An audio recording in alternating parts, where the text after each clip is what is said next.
Hey guys, so on the 8th of May comes the Valencia patch. We already know that with the Valencia patch we're getting the absolute skills but no awakening and the entire region of Valencia. Now the great thing about Valencia is with this comes a whole host of new grind spots.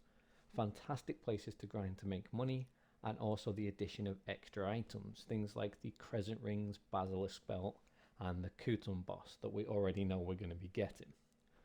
But before you go heading into Valencia, if you are new to Black Desert, there are a couple of things that you need to take into consideration.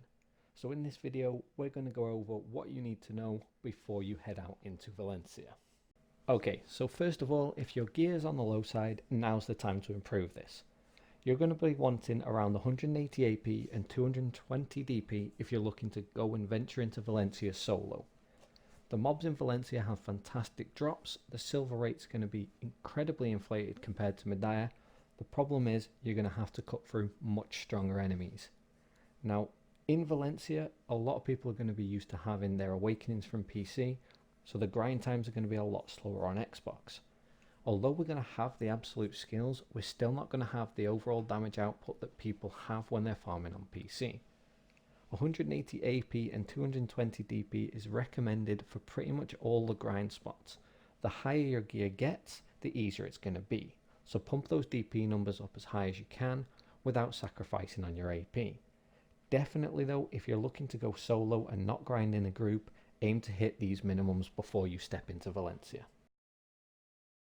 Okay, so you've got the requirements, you've got the gear and you're ready to go out and grind Valencia. Now we need to talk about what else can kill you out there. So the mobs aren't the only thing in Valencia that are going to look to kill you. The environment itself is rapidly changing. So we have day and night cycles, and for each one of these, either the daytime or the nighttime, you need to know how to counter and handle the debuffs.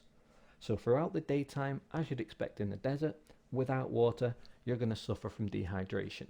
And dehydration can kill you in a matter of seconds. So to handle this, you need purified water. Thankfully, we can all make purified water, and you can always buy it from the marketplace if you really want to.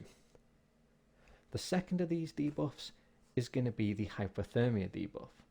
So throughout the day in the desert, although the heat is extremely high and you're going to suffer dehydration, come nighttime, the temperature is going to plummet. During the night, you have to watch out for hypothermia. And to handle hypothermia, you need the star anise tea. Thankfully, this tea is really easy to craft. You only need 2 ingredients. You're going to need more purified water and you're going to need star anise itself. Now this can be gathered manually, or you can also get this from one of the nodes. There's actually 2 nodes in Valencia that I'm aware of, and I'll highlight these on a map that I'm going to show you at the end of the video. This is definitely one of the first things you should do once you get to Valencia, is go and unlock the node and get a worker from there collecting star anise. This combined with purified water is going to make your time in the desert a whole lot easier. You really want to be self-sufficient so that you're not constantly having to buy it from the marketplace. That being said though, feel free to start listing this stuff on the marketplace and you might make a pretty penny in the meantime. But those 2 debuffs are going to be 2 of the main things that you need to handle while you're out in the desert. So stocking up on these and keeping a large supply on you at all times is going to be key to surviving. Now, providing you've been able to survive hypothermia through the night, you've survived dehydrating during the day, and you're enjoying grinding Valencia, there's one more thing that's out there to really ruin your day, and that's sandstorms. Surviving sandstorms is relatively simple. You can run back to town. However, if you're in the middle of the desert or you've lost track of where you are completely, the only other way to handle these is through the tent. Now there is going to be a pearl shop version of the tent available. However, for the vast majority of the player base, especially on day 1, the desert tent tool is going to be the go-to. This is really cheap and easy to pick up. You can pick this up from Mediah. Now Mediah is the stable keeper at the entrance to Alta Nova. You'll probably run into this person many times. It's the stable keeper that keeps talking about being kicked in the head. Pick up a couple of these tents before you head out into the desert. You're definitely going to need them. Sandstorms come relatively sporadically. However, they can be a real pain when you're in the middle of a grind. Having these on hand is just going to make life so much easier. If you do have the money when the pearl shop rocks around with the tent available, I would 100% say that this is going to be a purchase you should look to get. The Pearl Shop tent just hands down helps to improve the experience out in Valencia. Now I won't go into the Pearl Shop version in too much detail, but needless to say, it's a really valuable tool, and it's one of those things from the Pearl Shop that you just really want to have, especially if you spend time out here grinding. Right, so you've got everything you need to handle hypothermia, everything to stop dehydration. No sandstorms are going to stop you, you can sit in a tent and you're perfectly fine. You've got the minimum AP and the minimum DP to get out there and grind the mobs. You're going to pick up your Crescent Rings, your Basilisk Spell, and you're going to become a god in PvP. The only thing that's stopping you now is you don't have a map. Whenever you enter the desert in Valencia, you're not going to be able to see where you're going. Short of just pointing yourself in a direction and running forwards until you hit that next spot, without the compass, you're not going to be able to find your way around at all. Thankfully, there is a quest line that will lead you to your first compass. This quest line is in Valencia and it's called the Birthplace of Arl. At the end of these 3 quests, you'll be given your first Ancient Explorer's compass. That's going to last for 3 days. During these 3 days, you're going to want to farm the 3 spots that drop the part for Ancient Explorer's compass, and you're going to want to get as many parts as you can stocked up. Thankfully, these are 3 of the most popular grind spots. I'll cover them again like I said at the end with the map I'm going to show you. Once you've managed to get the 3 parts in your inventory, similar to Relic Scrolls, Forbidden Books, you're going to pop them together in a certain pattern as shown in the tooltip, and that's going to convert into the Ancient Explorer's compass. Again, that's going to last 3 days. So you're going to find yourself in this repeatable cycle of grinding mobs, picking up compass parts, creating a compass so that you can get around the desert. Don't worry though guys, this is pretty much the only obstacle that's now in your way, stopping you from fully enjoying Valencia. So with that in mind, the last thing I want to touch on are these bad boys in the picture. Yep, throughout Valencia's desert, you're going to be riding on your very own camel. Unlike horses, camels are fit for the desert. We know this from real life. Everybody knows that camels can last forever out there. Thankfully, we're going to get access to these relatively easy. You're going to have quests that are going to be able to help you pick up your first camel, similar to the donkeys that we got when leveling through the original Black Desert. Definitely grab hold of one of these. Your horse is going to be practically useless out there in the desert. Don't forget though, you're going to want to keep your horse stabled relatively close by for when you switch back from running around in the desert of Valencia to coming back into Mediah or Calphian, wherever else you're going to be grinding or doing things such as sieges and node wars.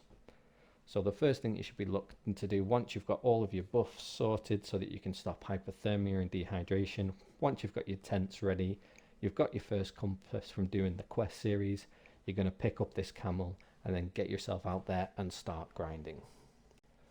Okay guys, so I'm going to finish this video off with showing you the map of Valencia.